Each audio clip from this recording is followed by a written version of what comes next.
할렐루야.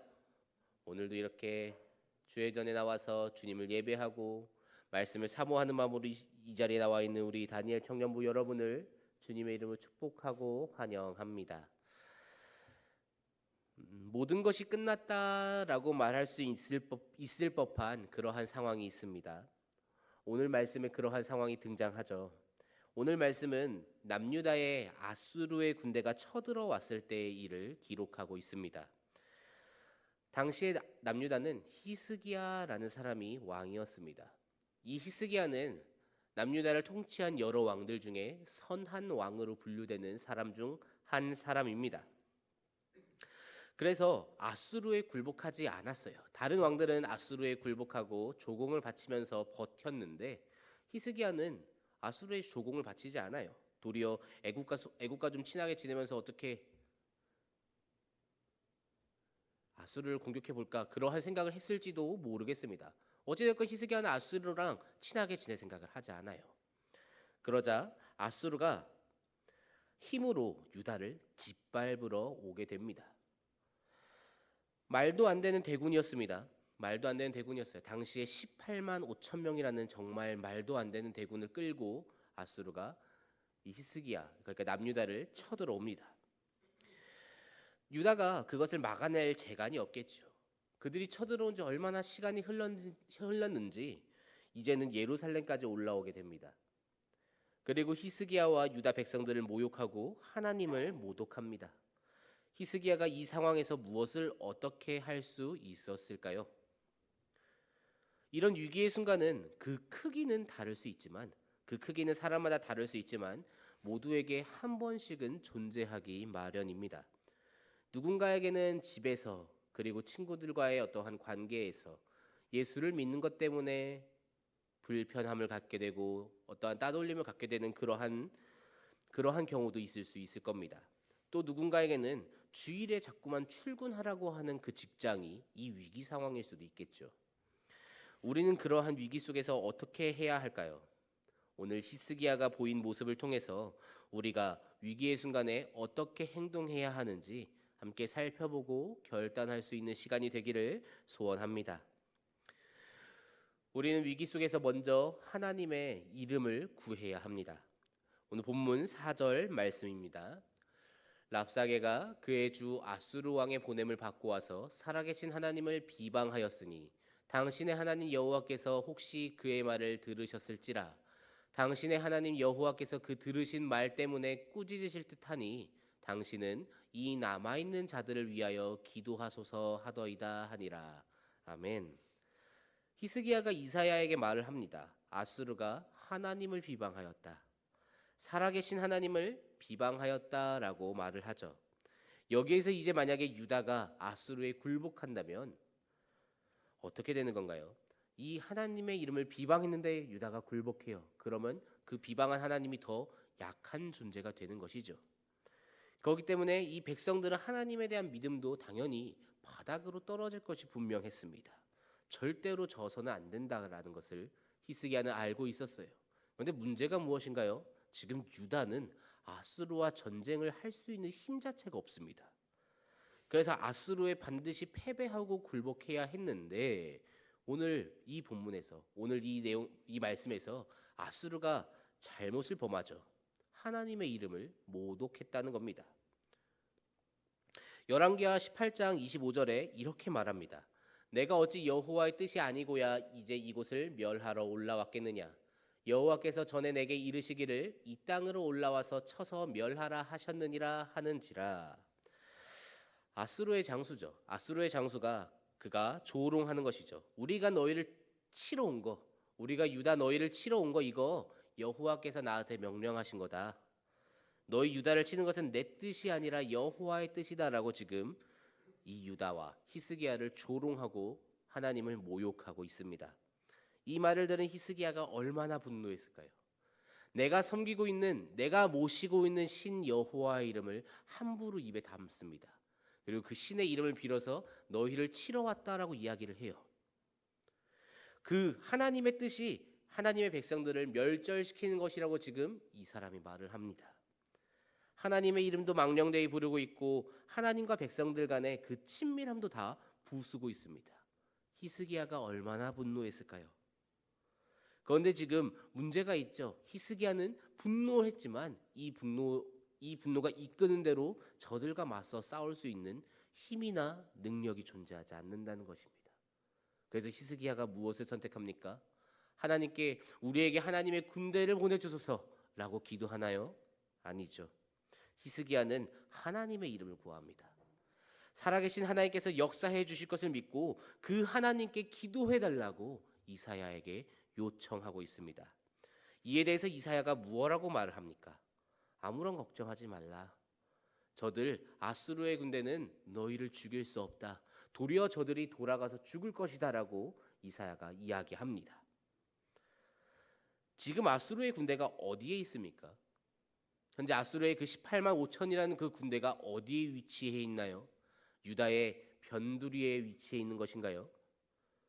그러기만 했더라도 유다의 전 백성을 집결시켜서 단 한 번이라도 싸울 수 있는 기회를 모색했을 것 같습니다. 힘을 한 곳에 집중시켜서 반격이라도 꽤 해봤겠어요. 지금 저들은 예루살렘 앞에 있습니다. 우리나라에서 전쟁이 났다고 한번 생각을 해봅시다. 서울에 적군이 몰려 있어요. 이게 무슨 말이겠습니까? 전쟁이 시작했는데 적군이 갑자기 짜잔하면서 서울 상공에서 떨어지는 경우는 아마 없을 겁니다. 저들은 무슨 특별한 기술을 써가지고 영화에서나 보여주는 그러한 포탈 같은 게 생겨서 서울로 나타나는 그러한 일은 존재하지 않아요. 지금 저들이 예루살렘 땅에서 솟아오른 것인가요? 하늘에서 내려온 건가요? 그러지 않죠. 싹 밀고 들어왔다라는 것이죠. 변두리에서부터 싸웠겠죠. 그런데 계속해서 패배하고 땅을 뺏기고 패배하고 땅을 빼앗기니까 이제 예루살렘까지 밀려왔겠죠. 그런데 지금 이사야가 뭐라고 합니까? 그렇게 패배해서 수도성까지 밀렸는데 이사야가 뭐라고 합니까? 저들은 예루살렘을 공격해서 승리할 수 있을 만한 그러한 여력이 없다. 저들은 너희를 죽이지 못한다라고 이야기합니다.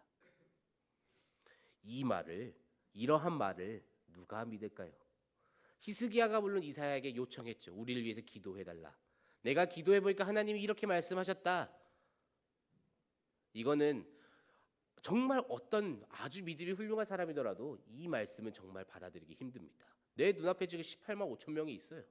근데 저들이 우리를 이기지 못할 거래요. 그런데 참 신기하게도요. 이때 아수르의 국력이 정말 강했습니다. 당대 최강이었어요. 그런데 그들이 그 대군을 이끌고 예루살렘을 치러 오는 것이 아니라 항복하라고 편지만 계속 써서 보냅니다. 항복하라고 고래고래 소리를 칩니다. 이상하지 않습니까? 마치 싸움을 피하고 싶어하는 것 마냥 항복을 권하고 있습니다. 당시에 아수르에 아주 커다란 사건이 하나 터지게 돼요. 열왕기하 19장 9절 말씀입니다. 아수르 왕은 구스 왕 디르하가가 당신과 싸우고자 나왔다 함을 듣고 다시 히스기야에게 사자를 보내며 이르되 아멘. 아수르에 지금 어떤 일이 일어났습니까? 구스 왕 디르하가가 아수르를 침공하고 있다라는 것이죠. 아수르는 지금 본토를 지켜야 합니다. 유다랑 여기서 싸우고 있을 시간이 없어요. 유다랑 괜히 충돌했다가 조금의 군사력이라도 손실이 나면은 이 구스와 싸울 때 오히려 불리해집니다. 그것을 이 아수르는 알고 있어요. 그러니까 지금 아수르가 할 수 있는 최고의 선택은 무엇입니까? 피를 흘리지 않고 예루살렘을 취하는 것이죠. 그러니까 계속해서 항복을 계속해서 권하지만 쳐들어가지 못하는 이런 이상한 일이 벌어지고 있습니다. 당시에 구스에서 왜 아수르를 침공했는가? 이것에 대해서는 명확하게 알 수 없지만 만물을 통치하시는 하나님께서 허락하지 않으신다면 아무런 사건도 일어나지 않는다라는 그 사실을 믿기 때문에 저 사건 또한 하나님께서 역사하신 줄로 믿습니다. 우리에게 어려운 일 생길 수도 있죠. 그러나 그 상황에서 우리가 하나님의 이름을 구할 때 하나님께서는 저렇게 믿어지지도 않는 차마 상상조차도 할 수 없었던 말도 되지 않는 일을 사용해서라도 역사하심을 믿으시기를 소망합니다. 사랑하는 청년부 여러분, 하나님을 진정으로 신뢰하시기를 소망합니다. 그 믿음만이 여러분을 위기의 순간에 건져줄 수 있습니다. 어려운 상황 속, 힘겨운 상황 속에서 포기하는 것이 아니라, 그냥 그 상황에 순응하는 것이 아니라 하나님의 이름을 찾고 그 이름을 의지하여서 그 어려움 헤쳐나갈 수 있는 우리 다니엘 청년부가 되기를 소망합니다. 둘째로, 위기 속에서 우리는 하나님의 영광을 구해야 합니다. 본문 19절 말씀입니다. 우리 하나님 여호와여, 원하건대 이제 우리를 그의 손에서 구원하옵소서. 그리하시면 천하 만국이 주 여호와가 홀로 하나님이신 줄 알리이다 하니라. 아멘. 이사야의 말이 왔어요. 이사야의 답신이 왔습니다. 아수르가 너희를 칠 수 없을 것이다. 아수르가 너희를 이기지 못할 것이다. 그런데 아수르가 변하지 않아요. 아수르는 계속해서 똑같이 행동합니다. 하나님이 여호와가 너희를 건져주지 못한다. 너희를 구해주지 못한다. 그러니까 우리에게 항복해라라고 계속 편지를 써옵니다. 그러자 이제 히스기야가 하나님께 그 편지를 가지고 나아갑니다. 그리고 기도하죠. 천하 만국이 주 여호와가 홀로 하나님이신 줄 알리이다. 우리는 히스기야의 이 말 안에 어떠한 믿음이 있는지를 보아야 합니다. 히스기야는 여호와께서 홀로 하나님이신 것을 분명하게 믿었습니다. 이 세상 모든 것을 다스리시는 분이, 블레셋은 다곤이 다스리고 이스라엘은 여호와가 다스리고 이런 식으로 믿은 것이 아니라 이 세상 모든 것을 다스리시는 분이 오직 여호와 하나님이시라는 것을 히스기야는 분명하게 믿었어요. 그러한 하나님의 이름을 모욕하고 그 백성들을 모욕하는 저 아수르를 향한 분노가 끌어넘치고 있습니다. 그렇게 그는 감히 하나님의 이름을 모욕하는 저들을 심판하시고, 그리고 하나님께서 그들에게도 아수르에게도 영광받아 마땅하다라는 것을 지금 고백하고 선포하고 있습니다. 우리는 이런 비슷한 사건을 하나 알고 있습니다. 저 앞에서 다윗과 골리앗의 싸움이죠. 골리앗이 자신들의 신의 이름으로 이스라엘을 모욕하고 하나님을 모욕합니다. 그러자 다윗이 뭐라고 하던가요? 우리는 그 말씀을 사무엘상 17장 45절과 46절 말씀에서 볼 수 있죠. 다윗이 블레셋 사람에게 이르되 너는 칼과 창과 단창으로 내게 나아오거니와 나는 만군의 여호와의 이름 곧 내가 모욕하는 이스라엘 군대의 하나님의 이름으로 내게 나아가노라. 오늘 여호와께서 너를 내 손에 넘기시리니 내가 너를 쳐서 내 목을 베고 블레셋 군대의 시체를 오늘 공중의 새와 땅의 들짐승에게 주어 온 땅으로 이스라엘의 하나님이 계신 줄 알게 하겠고. 아멘.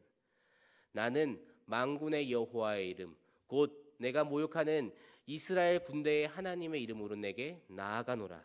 그래서 온 땅으로 이스라엘의 하나님이 계신 줄 알게 하리라. 다윗의 이 믿음의 선포 이후에 하나님께서 어떻게 역사하셨습니까? 골리앗이 그에게 패배합니다. 하나님께서는 다윗에게만 역사하시는 하나님이 아닙니다. 하나님께서는 믿음을 보이는 누구에게나 역사하십니다. 오늘 히스기야가 믿음을 보이자 어떠한 일이 생깁니까? 열왕기하 19장 35절 말씀입니다. 이 밤에 여호와의 사자가 나와서 아수르 진영에서 군사 18만 5천 명을 친지라. 아침에 일찍이 일어나 보니 다 송장이 되었더라. 그 많던 병력 18만 5천이라는 터무니없던 그 병력이 하룻밤 사이에 전멸합니다. 하루 동안에 18만 명의 사람을 죽이는 일은 총으로 쏴도 참 힘들 거예요. 그런데 지금 그 일이 하룻밤 사이에 일어납니다. 성경에는 하나님께서 백성들을 위해서 싸우시는 그 경우가 굉장히 많이 등장합니다. 출애굽할 때 애굽에서 말과 병거들을 모조리 쓸어버리시는 그 하나님을 우리는 보았습니다. 사울이 통치할 때에도 그가 단 한 번의 패배를 하지 않았다라는 그 말씀으로 하나님께서 철저하게 백성을 위해 싸우셨다라는 것을 우리는 볼 수 있죠. 다윗은 말할 것도 없죠. 하나님께서 백성들을 얼마나 끔찍하게 아끼시는지 우리는 수많은 성경에서 볼 수 있습니다. 그리고 그 하나님께서는 오늘 이 히스기야에게도 여지없이 역사하십니다.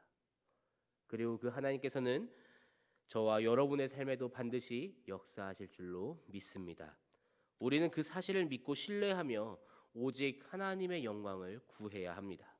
하나님의 역사하심을 통해서 내가 건져지는 것, 그것으로 그치는 것이 아니라 그거보다 한 발 더 나아가서 하나님께서 우리를 위해 역사하셔서 이 땅이 오직 여호와만이 오직 하나님인 줄을 알게 하소서라는 그 기도까지 우리도 할 수 있어야 합니다. 혹여나 지금 삶이 너무나 고단한 우리 청년 있습니까? 뜻대로 풀리는 게 없고 막막하고 도무지 뭐부터 풀어내야 할지 모르겠는 그러한 상황에 처해 있는 우리 지체분이 계십니까? 그러면 기도하십시오. 지금 그 위기를 통해서 하나님의 영광이 선포되어지기를 기도하십시오. 하나님께서는 그 속에서 역사하셔서 여러분의 삶을 통해서 영광 받으실 줄로 믿습니다. 그러한 축복의 통로로 사용되어지는 우리 다니엘 청년부가 되기를 소망합니다. 말씀을 정리하려고 합니다. 하나님께서는 백성들에게 반드시 역사하십니다. 이 사실을 우리는 꼭 신뢰해야 합니다. 그러면 우리가 위기 속에서 보여야 하는 태도는 무엇입니까? 우리가 위기 속에서 보여야 하는 그 태도는 어떠한 것인가요? 우리는 이 정답을 아주 잘 알고 있습니다. 마태복음 6장 33절 말씀이죠. 그런즉 너희는 먼저 그의 나라와 그의 의를 구하라. 그리하면 이 모든 것을 너희에게 더하시리라. 아멘. 우리가 하나님의 나라와 의를 구할 때 하나님께서는 그 기도 위에 일하십니다. 필요한 모든 것을 더해 주시고 대적들을 무너뜨리시고 위기 속에서 건져 주십니다.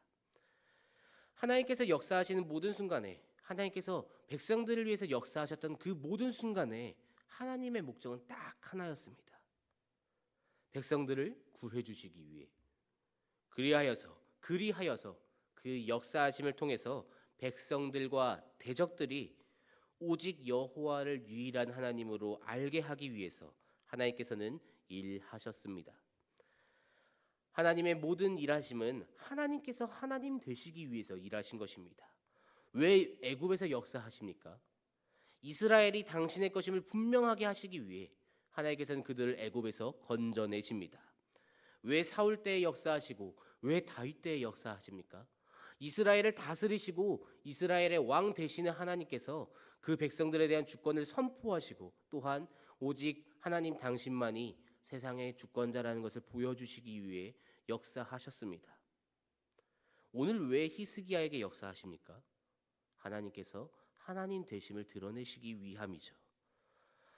그러한 하나님께서 왜 우리의 삶에는 역사하지 않으십니까? 우리가 여호와 하나님만이 우리의 하나님이 아니기 때문입니다.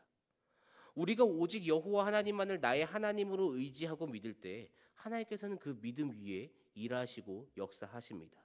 그런데 대부분의 신앙인들은 그렇게 믿지를 못해요. 섬겨야 할 대상이 너무나도 많아요. 우리도 모르게 우리는 우상을 세워둡니다. 바알, 아세라, 아스다롯 이러한 것들만 우상인가요? 돈, 게임, 술, 담배, 친구, 가족, 직장 온갖 우상이 우리의 삶에 넘쳐 흐릅니다. 그 속에 그러한 사람들의 인생 속에 하나님께서 왜 역사하십니까? 하나님께서 역사하셔봐야 이것은 하나님 덕분에 가능했어라는 고백이 나오지 않을 사람에게 하나님께서 영광을 어떻게 받으시겠다고 그러한 사람에게 역사하시나요? 다 포기하고 다 내려놓고 오직 하나님만 남았을 때 그때 하나님께서 일해 주셔야 하나님만이 나의 통치자 되시고 나를 건져 주실 수 있는 나의 구원자 되시는구나를 고백할 수 있을 터인데 그때 일하셔야 하나님께서 하나님 되시는 것을 보이실 터인데 왜 지금 일하십니까? 그러시지 않을 거라는 것이죠. 사랑하는 다니엘 청년부 여러분, 오직 여호와만이 유일한 하나님 되심을 분명하게 믿으시기를 소망합니다. 그날에 하나님께서는 수단과 방법을 가리지 않고 우리의 삶에 역사하십니다. 먼저 그 나라와 그 의를 구하십시오. 이 세상 그 무엇도 우리가 돈을 구하고 사람을 구하고 무엇을 구해도 그것은 우리를 구해주지 못해요. 오직 하나님만이 우리를 구원하실 줄로 믿습니다. 그 믿음을 가지고 담대히 하나님만 찾으시는, 하나님의 나라와 그 의를 먼저 찾으실 수 있는 그러한 믿음을 보이시는 저와 우리 다니엘 청년부 여러분 되기를 주님의 이름으로 축복합니다.